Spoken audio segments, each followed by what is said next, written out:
Hello, Hofstra fans, and welcome to the WB Mason Coaches Report. I'm Nick Capitos, and I'm joined here today by the head coach of Hofstra Men's Lacrosse, Mr. Seth Tierney. Seth, how are you doing today?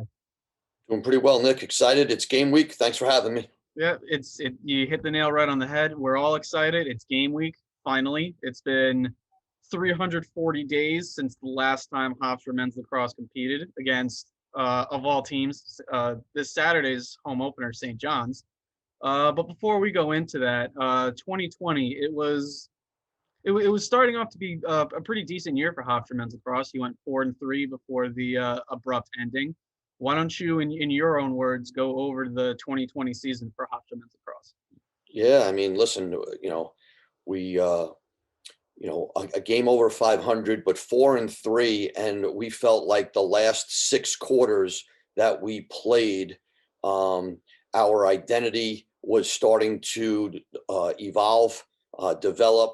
The second half versus Ohio State, again, got off to a tough start and then fought back into it, and had a couple of, a play away from changing the outcome of that game in Columbus, and then coming back, reevaluating some things, but wanting to build off of the third and fourth quarter, or the second half at versus Ohio State.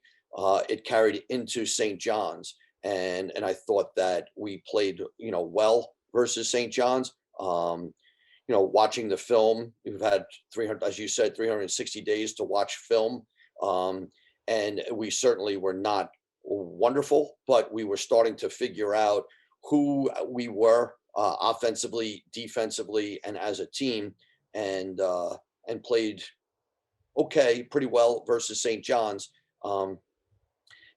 So, I liked where we were headed. A big win against Michigan, tough loss against Ohio State, tough loss against Villanova, a couple other wins. So we were moving in a good direction.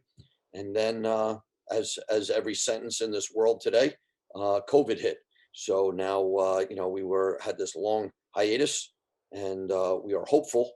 We live day by day, and we are hopeful that we can get outside today and practice, and we'll do that all week. And we're hopeful that our team, everybody tests negative, and we're hopeful that the St. John's team, everybody tests negative, that we can get together on Saturday and play our first lacrosse game of 2021. Yeah, I would definitely say watching that Ohio State game and then watching the St. John's game, just like you said, you started off rough against Ohio State, and then you grew into the game as it went along. And then St. John's, you continued that from Ohio State, and you just rolled the Red Storm. So coming into this season, you lost a couple of key contributors from last year: Eric Wentz, Dan DeSanti, to name a few. You also welcome back a lot of offensive talent. Headlined by Ryan Tierney, Brian Herber's coming back, Michael Altman's coming back, in net, Bobby Casey's coming back. Why don't you kind of break down your returning players, and then we can talk about a little bit, your newcomers, because you brought in a very experienced, a very talented group of freshmen and graduate transfers. Sure. So the guys coming back, certainly Michael Altman, Ryan Tierney, Bobby Casey, Riley Forte, just to name those guys coming back. And we're thrilled to have their leadership, their captainship, their experience, all of those things. And so we're looking forward to that side of life. I got a chance to watch some lacrosse this weekend. Every school is in the same boat. They've got, some of their seniors, if not all of them, returning for a fifth year. So there's a lot of talent out there in the country. Then we bring in 3 graduate transfers in Logan Denenza, Justin Linsky, and Alex Kincannon. 3 players that I had a chance to grow up watching, to be there for, and we're thrilled to have them part of our team going forward. And we're looking forward to seeing what roles they play. Certainly, hopefully this weekend.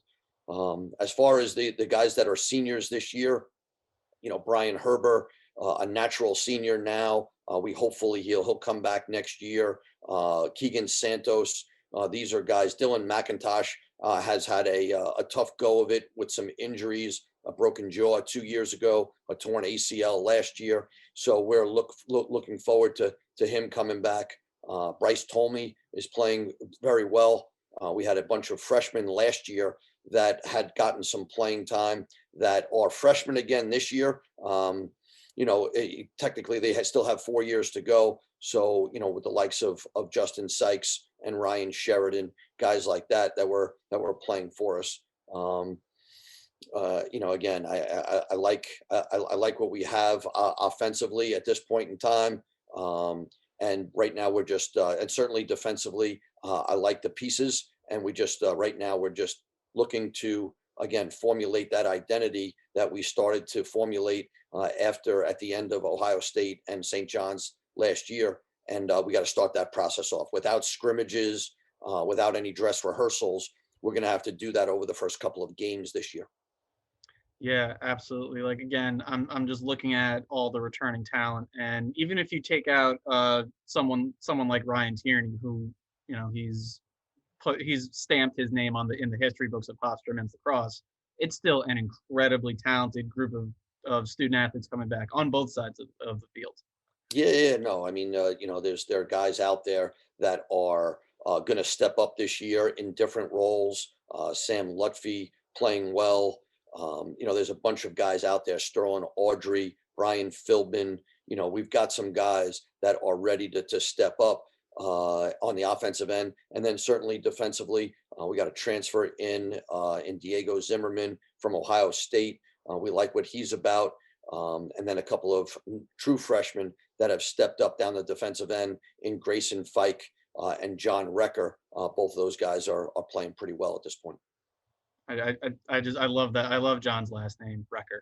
Recker. That's for the kind of, seeing him in practice, for the kind of player that he is, that there's never been a more appropriate name for a defenseman than a Recker. Yeah, I mean, the only thing that we don't like about John is he's a Ravens fan, but we'll have to get over that. We'll figure it out. Yeah, we're gonna have to ignore some stuff like that, unfortunately. Talk a little bit about practice. Like you said, you've had fall ball. There's no fall ball scrimmages. There haven't been any spring scrimmages aside from your intra-squad blue-white scrimmage. How have you and the rest of the coaching staff been adjusting to practice both fall and spring in the time of COVID? Yeah, I mean, listen, we've had the word is nimble because every day, whether there's a light on my phone, whether it's contact tracing, whether it's injuries. The other day we had 17 players out and they weren't at practice for the last couple of practices. We're going to be missing a few this week due to some injuries. So the coaches have done a really good job, and now we've had 2 weeks of what we would call preseason workouts, and then today is the first day of game week. So today we'll start to implement some game plan things. We'll get some cardio in, and we'll treat it like a normal week. And at this point in time, we'll grow throughout the week. We're going to obviously bring in a scanner report. Guys are semi-familiar with St. John's because it was, as you mentioned, it was the team that we walked off the field and then had a 360-day break from. But we have to obviously watch some film and reacclimate. With St. John's very good talent offensively and certainly defensively. Yeah, I have to imagine, being nimble, as you said, being able to change on the fly. That's never been more important than it has been this season. With no scrimmages, with no traditional practice setup, no traditional workout preparation. I'm sure you and the coaching staff have been, excellent in handling these different adjustments. Yeah, no, I mean, there's no question. We're trying to figure out how to make things game-like or scrimmage-like going against your own team. And I think, we watched a couple of teams play this weekend, and they've had some rough first halves or first quarters just kind of getting into game mode. But we will, we'll face that, hopefully on Saturday. Yeah, absolutely. And speaking of Saturday, St. John's is first on the docket for this year. First one of 13 games on the Hofstra men's lacrosse schedule. All based around in that northeastern kind of window from upstate New York to as low as Maryland. Why don't you break down the 2021 schedule of Hofstra men's lacrosse.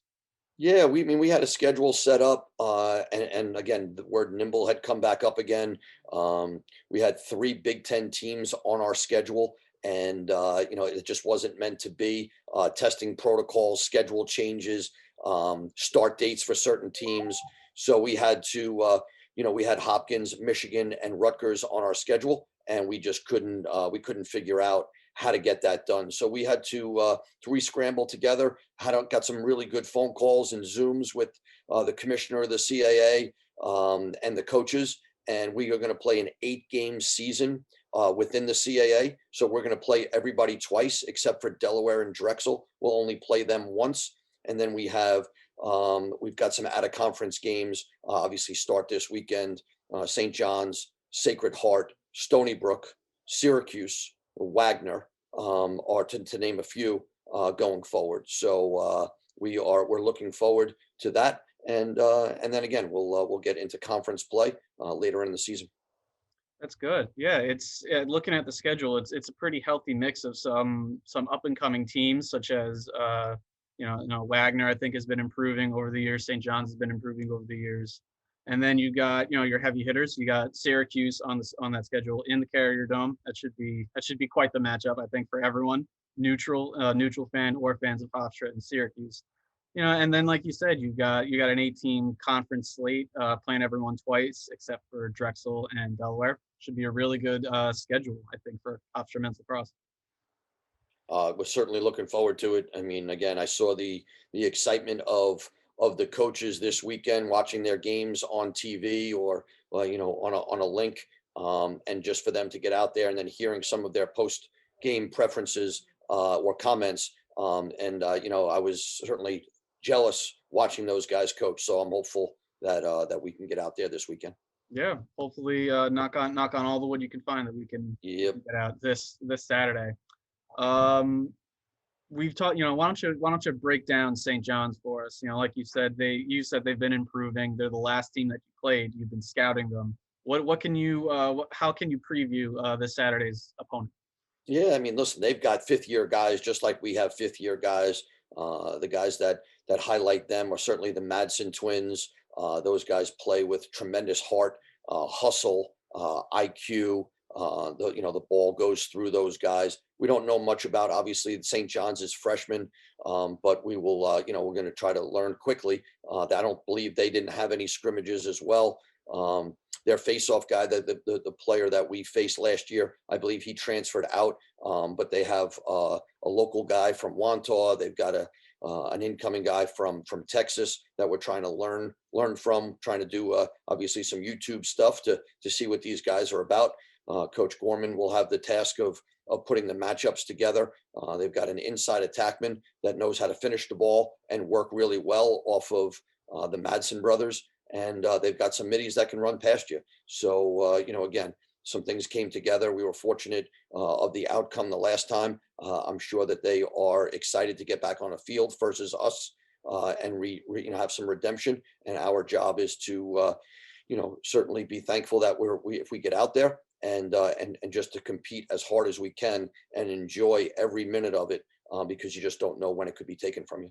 Yeah, absolutely. I'm sure everyone on the field, both Hofstra and St. John's, they're going to be they're going to treat every Saturday or every Sunday or Friday, whenever games are scheduled, as as a special thing, because just like last year, and Agreed. with certain teams and programs for everyone this year, it can be taken away just like that. Agreed. This Saturday, Hofstra men's lacrosse opens the season against St. John's at 12 p.m. from James M. Schuart Stadium. You can follow all of Hofstra men's lacrosse and all of Hofstra athletics at gohofstra.com. For head coach Seth Tierney, I am Nick Heptos, and we thank you again for joining us for the WB Mason Coaches Report.